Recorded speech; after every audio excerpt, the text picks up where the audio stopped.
मित्रों नमस्कार। मैं आपका भाई अंकित चौहान एक बार फिर स्वागत करता हूं अपने YouTube चैनल ग्रामीण हेल्प अंकित चौहान में। उम्मीद है दोस्तों आप सभी लोग अच्छे होंगे। साथियों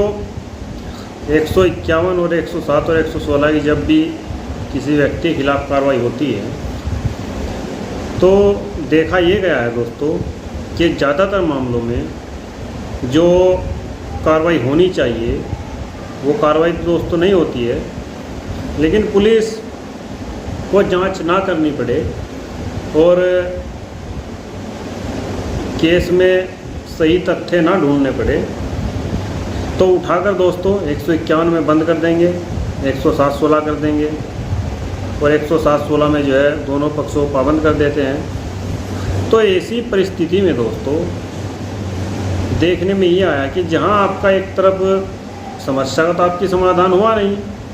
जो आपकी मूल समस्या थी, आपने जिस मूल समस्या के संबंध में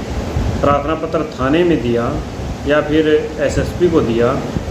तो उस समस्या का समाधान तो आपकी हुआ नहीं है और आपके ऊपर ये कार्रवाई और अलग से हो गई है।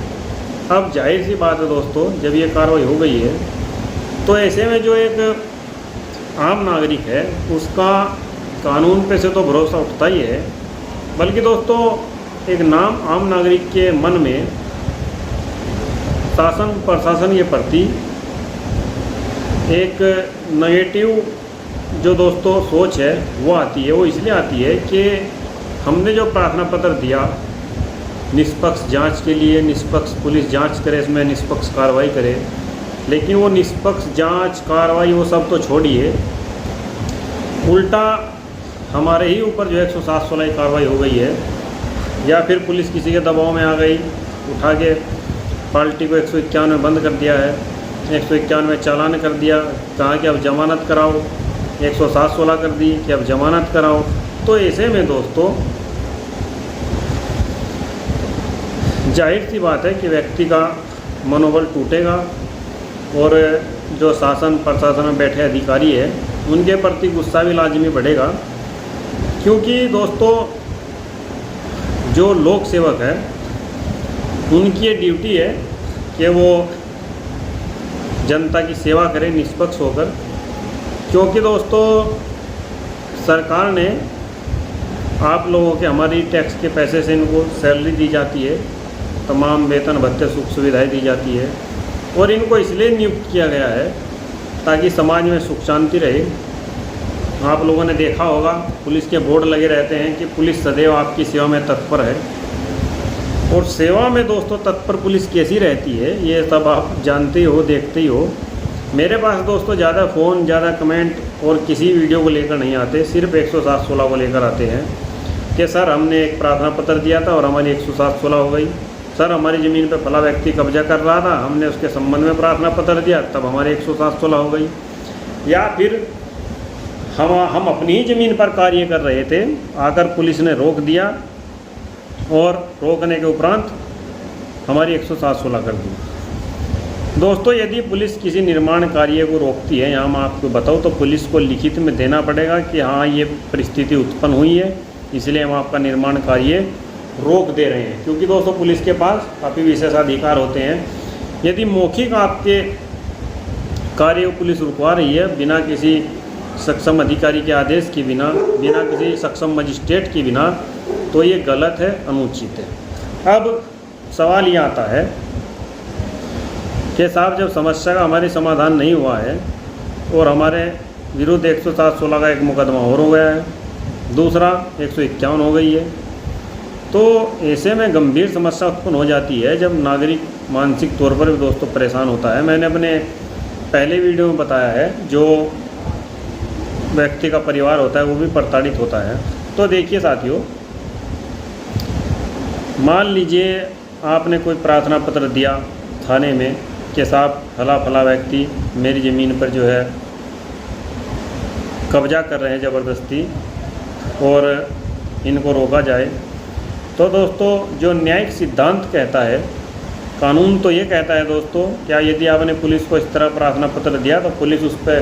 प्रारंभिक इंक्वायरी करे, जांच करे और जांच में ऐसा लगता है पुलिस को कि हाँ वास्तव में ये व्यक्ति भूमाफिया है, फला व्यक्ति की ज़मीन पर कब्जा कर रहा है, तो संबंधित धाराओं में दोस्तों अपराध दर्ज हो, उसमें विवेचना हो, जो भी दोषी हो उसके विरुद्ध आरोप पत्र दाखिल हो। लेकिन होता क्या है कि आप जाएंगे थाने में कि श्रीमान ऐसा ऐसा, अच्छा ठीक है हम देखते हैं, अभी कार्रवाई करते हैं, और पता चलता है 1 से 2 हफ्ते बाद या 1 हफ्ते बाद कि साहब वो तो 107/16 कर दी गई है आपके खिलाफ। IRS पर दोस्तों रिपोर्ट यही लगती है कि 107/16 कार्रवाई कर दी है, मौके पर शांति व्यवस्था कायम है। तो ये है दोस्तों भारतीय पुलिस आपकी सेवा में सदैव तत्पर। लेकिन साथियों, अब जब कार्रवाई आपके खिलाफ हो गई है, वो सही है गलत है तो विषय बाद का है। मान लीजिए आपको एक नज़र में लग रहा है कि आपने तो कुछ ऐसा किया नहीं, आपने केवल अपने न्याय की गुहार लगाई और पुलिस से लगाई, पुलिस को प्रार्थना पत्र दिया और न्याय की गुहार लगाने के उपरांत आपको ये मिला कि आपके विरुद्ध 107/16 की कार्रवाई कर दी गई। साथियों, मैंने पहले भी अपने वीडियो में बताया है कि 107/16 की कार्रवाई जब होती है तो पुलिस एक जांच आख्या भेजती है संबंधित SDM को कि साहब अमुक व्यक्तियों में ज़मीनी विवाद से संबंधित जो है तनाव चल रहा है, झगड़ा हो सकता है, तो और इनको जो है 107/16 में पाबंद किया जाए। तो SDM उस पर विचार करते हैं। अब विचार वो करे ना करे वो उनके विवेक पर निर्भर है, और फिर उसमें 107/16 जो है नोटिस जारी कर देते हैं। और नोटिस में दोस्तों यही लिखा होता है कि आप ये बताइए कि क्यों ना आपको 1 साल के लिए पाबंद किया जाए और आपसे बंद पत्र लिया जाए, ताकि आप 6 महीने या 1 साल शांति व्यवस्था बनाए रखें। अब ऐसे में जो दोस्तों एक सभ्य नागरिक है, जो एक आम नागरिक है, जाहिर सी बात हो परेशान होगा, और परेशानी में फिर वो ये देखते हैं कि अब इसमें ज़मानत कराओ। दोस्तों आज के समय में देखिए कोई जमानती बहुत कम मिलते हैं, कोई रिश्तेदार मित्र परिचित भी, हर व्यक्ति ये सोचता है इस कानूनी दांव पेंच में, कानूनी लड़ाई झगड़ों से दूरी रहे तो ही अच्छा है। लेकिन साथियों, मैं आपको यहाँ ये बता दूँ, यदि आपको प्रकरण बिल्कुल आपका सही है, निष्पक्ष है, तो आप उसमें ज़मानत मत लीजिए। मैंने पहले भी आपको बताया है, उसमें लिखा होता है प्रत्येक नोटिस में कि आप हमारे कार्यालय में उक्त दिनांक को, यानी कि किसी भी दिनांक को, जो दिनांक नोटिस में होता है, उपस्थित होकर कारण दर्शाइए या फिर कारण बताइए कि आपसे बंद पत्र क्यों ना लिया जाए और आपको जो है पाबंद क्यों ना किया जाए। तो दोस्तों कारण जाहिर सी बात है, कोई इतना बड़ा इसमें रॉकेट साइंस लगाने की आवश्यकता नहीं है, या बड़े दिमाग की काम बात है, ऐसा कुछ नहीं है। एक सामान्य पढ़ा लिखा व्यक्ति भी इसका जवाब लिख सकता है। आपको सिर्फ लिखना इतना ही है कि श्रीमान फला दिनांक को मेरे ज़मीन पर फला व्यक्ति जो है कब्जा कर रहा था, तो मैंने इसकी शिकायत जो है दिनांक इतने को लिखित रूप से संबंधित थाने को की।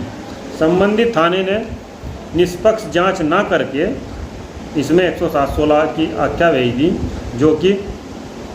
गलत है, अनुचित है। तो मेरा आपसे आग्रह है कि इस प्रकरण की दोबारा जांच कराए किसी अन्य अधिकारी से, और हमारा जो मूल समस्या है उसका समाधान कराया जाए, और जो ये 107/16 की प्रोसीडिंग शुरू की गई है इसको निरस्त किया जाए। जब आप इस तरह की एक एप्लीकेशन दोस्तों लिखकर SDM के कोर्ट में देते हो और SDM के कोर्ट में जाकर उसको रिसीव कराते हो कि साहब ये हमारा जवाब है, और उस नोटिस की भी एक कॉपी उसके साथ लगाते हो, तो दोस्तों ज़्यादातर ये देखा गया है जब आप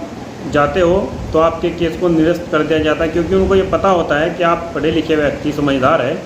आप पॉइंट को पकड़ रहे हैं। लेकिन जब आप सीधे ही जमानत करवाने पहुंच जाते हो तो जाहिर सी बात है दोस्तों, उनको फिर क्या दिक्कत हो, तो जमानत आपसे लेंगे ही। दोस्तों जमानत आप तब लीजिए यदि आपको लग रहा है इस तरह की कार्रवाई में आपने कुछ कर दिया है। यदि कोई लड़ाई झगड़ा आपने नहीं किया है तो फिर आप क्यों जमानत ले रहे हो। रहा सवाल दोस्तों, जब भी 107/16 की प्रोसीडिंग ख़त्म हो जाए तो जो लास्ट आदेश होता है, जाहिर सी बात है उसमें आप बरी होते हैं, चाहे वो आपने जमानत ली है या फिर नहीं भी ली है, सभी लोगों के लिए है। तो आप उसमें जो SDM लास्ट में आदेश करते हैं उस आदेश की एक प्रमाणित नकल वहाँ SDM कोर्ट से निकलवा लीजिए, और वो प्रमाणित नकल निकलवाने के उपरांत एक एप्लीकेशन लिखिए और एक एप्लीकेशन ये लिखनी है कि साहब हमारे खिलाफ़ ये कार्रवाई हुई थी और ये जो है निरस्त हो गई है, बंद हो गई, हम इसमें बरी हो गए हैं, तो इसको जो है थाने से हमारा रिकॉर्ड क्लियर करवाया जाए। ये आप थाने में जाएंगे, एसडीएम से मार्क करा लेंगे, एसडीएम के साइन करा लेंगे और थाने में जाकर दोस्तों थाने वालों को दे दीजिए। उनसे कहिए कि साहब हमारा जो ये केस है ये ख़त्म हो चुका है और अब आप इसका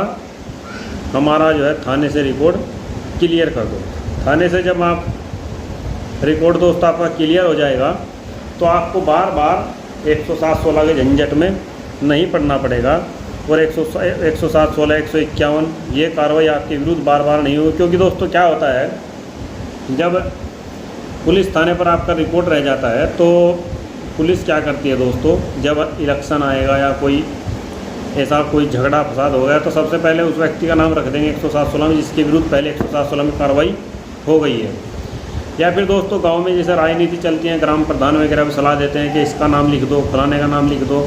लेकिन हमेशा याद रखिए दोस्तों, यदि कोई भी केस आपके ऊपर है और वो केस डिसाइड हो चुका है, आप उसमें बरी हो चुके हो, तो हमेशा थाने से इसका रिकॉर्ड क्लियर ज़रूर कराना चाहिए। ये बात सभी लोग दोस्तों नोट करके रख लीजिए, क्योंकि भविष्य में दोस्तों आपके ऊपर कोई आफत ना आए, भविष्य में आपको किसी समस्या का सामना करना ना पड़े, आपके मित्र को, आपके परिचित को, आपके भाई को, बंधु को, आपके माता पिता को। तो इसीलिए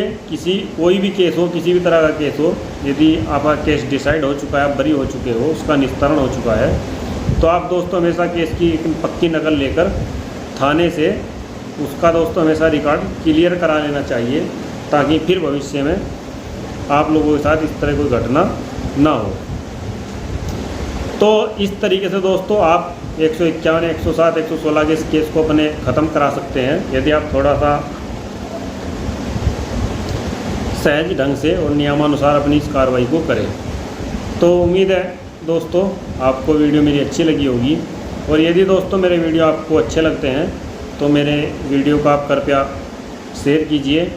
और दोस्तों मेरा आग्रह रहेगा आपसे, चैनल को हमारे आप दोस्तों ज़्यादा से ज़्यादा सब्सक्राइब कीजिए। दोस्तों मेरे पास फ़ोन काफ़ी आते रहते हैं 107-16 से संबंधित में, तो जितने फ़ोन दोस्तों मैं उठा सकता हूँ उठाता हूँ, और जो भी लोग मुझसे पूछते हैं तो मैं कोशिश करता हूँ दोस्तों कि उनको सही बात, सही राय मैं बता सकूँ। तो फिर मिलता हूँ मैं किसी दूसरी वीडियो में। साधारण नमस्कार दोस्तों।